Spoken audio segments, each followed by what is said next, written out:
Now it's time for arts and crafts with Tyler. Now, you can make anything you want with marshmallow peeps. Just, you know, a tallest tower. And that was arts and crafts with Tyler. In middle school, my dad's job was a salesperson. And for a little while he sold office furniture, and then for a while he sold trucks, which in middle school, as a middle school guy, was the coolest thing ever. He would sell these like huge like semi trucks, like the things you see on the highway that are just like, okay, that's a big truck. Or sometimes he would sell tow trucks. Now, what was cool about this was he would bring trucks home every once in a while. So I'd like, you know, it's 4 o'clock in the afternoon. What's that in my driveway? It's a huge truck. What's that doing there? One day, he brings home the coolest truck I've ever seen. Now, I don't know if you've seen a truck like this. It was basically like a pickup truck if you like took a pickup truck and multiplied it by 3. It's math. Basically, big pickup truck. I've even got a picture, I'll show you. Cool pickup truck. So that was what was sitting in my driveway, and my dad says, all right, it's time to go to youth group. It's time to go to our Wednesday night youth group, my middle school gathering at my church, and we're gonna take this pickup truck. And I think, this is the coolest thing I've ever done. So we hop in, go for a drive. My dad drops me off at church, and I can see my friends in the parking lot, and they're there, and they're like, whoa, look at that cool truck. Next thing you know, boom, I step out of the truck, and I'm like, what's up, guys? And they're like, is that your truck? Do you own that? And I'm just like, no. But it's cool, right? But just for that day, I felt so cool and so important. Now, have you ever been there? Like people around you knew that you were important?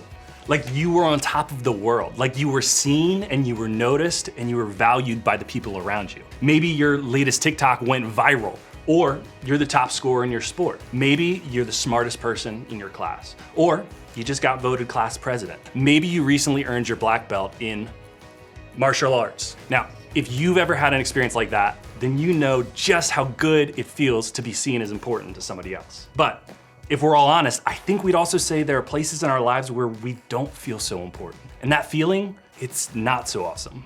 It's less awesome.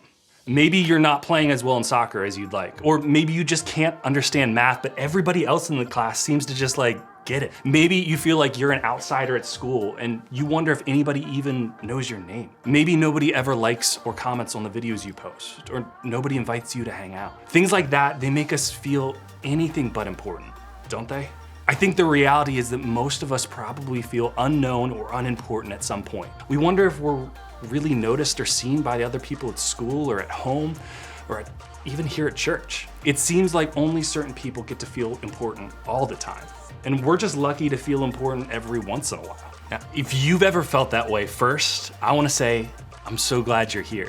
My hope is that when you're here, you're treated with dignity and respect no matter what. My hope is that we would see all people as important and worthy of love. And second, I wanna tell you a story about somebody else who probably felt just like we do sometimes. Somebody who didn't think they were all that important. And what's cool is that as we look at this story, we'll see that Easter actually shows all of us one really big truth. We're important to the one who is most important. Today, we're actually gonna talk about the most important event in the Christian faith. And to start, we're gonna see what this incredible woman named Mary had to do with it. Now, when you hear the name Mary from the Bible, you may think immediately about Mary, the mother of Jesus. Or maybe you've heard the story of a guy named Lazarus and his sisters, Mary and Martha. Now, you might think that we're talking about one of those Marys today.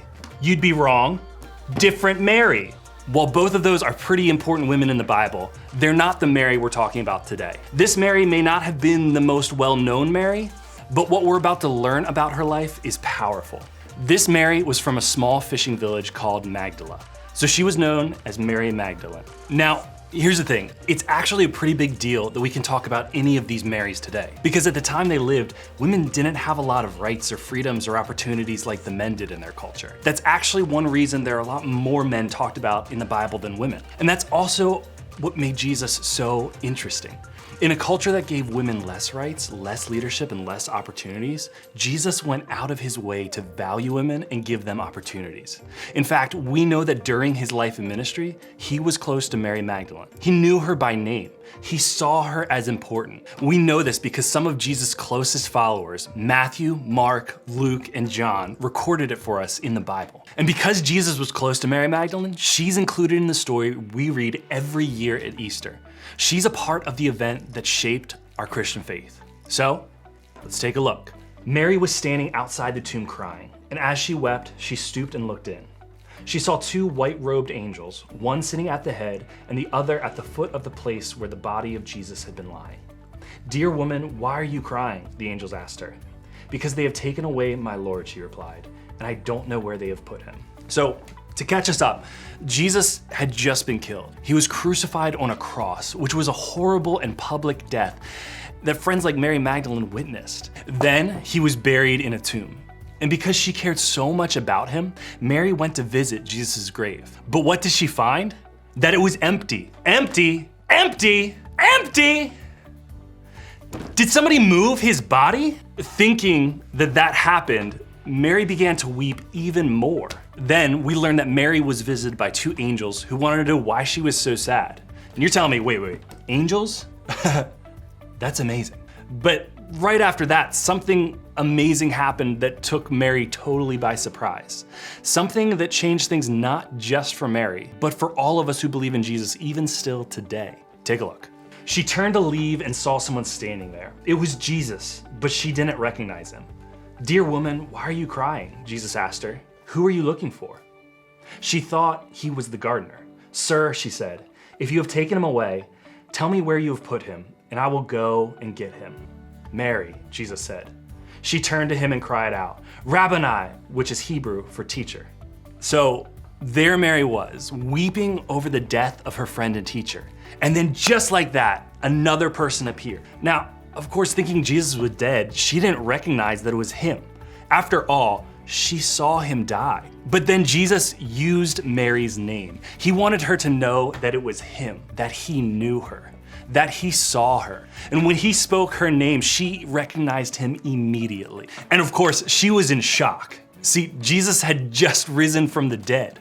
That's what we celebrate at Easter as the resurrection. Now, resurrection, what that means is to resurrect something means to bring something back to life. So at Easter, we remember that Jesus died on a cross and was buried in a tomb. And then we celebrate the fact that he walked out of the tomb 3 days later. In other words, he came back to life, which is what we call the resurrection. See, Jesus' resurrection is so important.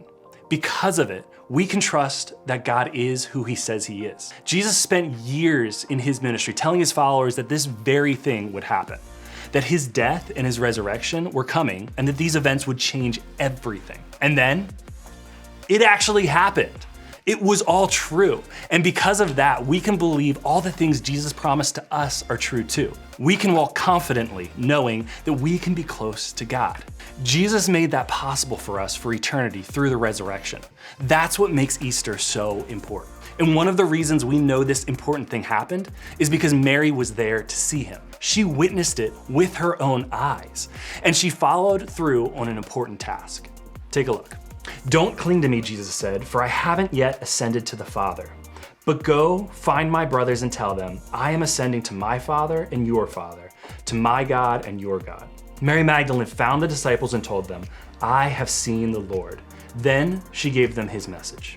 Mary was the first person to witness the resurrection. She was the person he asked to share the good news with his closest followers. And I love how this passage ends.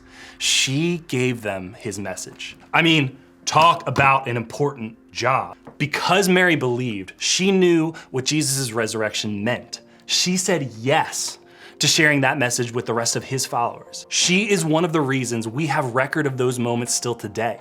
And that makes her an important piece of the most important event in our faith, Jesus' resurrection. So maybe you felt unimportant. Maybe you feel like nobody else sees or notices you, that people don't understand you, that God would never choose or love you. Well, let me just assure you that what we celebrate every year at Easter proves that you are not only important, but you're important to God. He sent his son, Jesus, to die for you, to come back to life so you can be close to him forever. He did that because of his love for you. He did that because your life is important to him. Here's what I want you to remember. Easter reminds us we're important no matter what. God chose somebody like Mary Magdalene to help spread the word about the resurrection. He chose her to be an important part of the story. And what's cool is that the same can be true for us. God didn't just send Jesus to die for those people back then. His resurrection wasn't just to help them. He didn't just want people like Mary to know he saw and cared for them. He did it for us too. No matter how other people see us, no matter how we feel, the resurrection proves that we're loved, we're seen, we're chosen, and we have value. Easter reminds us we're important no matter what. The question is, how do we begin to believe that? First, I think we need to think about how we see ourselves. Do you believe that you're important? To God? To those around you? Even to yourself? Do you talk down to yourself? Do you allow negative thoughts or words about who you are or how others see you take up space in your mind? Do you let other people treat you poorly or hurt you or talk down to you? Do you think you deserve to be treated badly because you think you're not important? Do you think God even cares about you at all? Take a moment to get honest with yourself. Think about the way you feel about yourself. Ask God to remind you this Easter that his love is for you. To him, you are seen, known, and valued. So much so that his son Jesus died and rose again just so he could be with you. And that makes you important. Next, think about how you treat others. One of the most important things we can do this Easter is show Jesus' love to others. And we can start by treating others with the same value that Jesus did. We can show people, no matter who they are, that they're important to us by listening to them, inviting them to be a part of our group, standing up for them when they're being mistreated, learning about people of different races, ethnicities, or religions, or simply saying hello in the hallway. Doing that not only shows that we care, but it gives them a glimpse of God's love working through us. It shows them they're important. Remember, Easter reminds us we're important no matter what. And one of the best places to practice this is in your group. There you have a leader who values you, somebody who believes you are so very important. And they want to help you not only begin to believe this about yourself, but to show it to other people as well.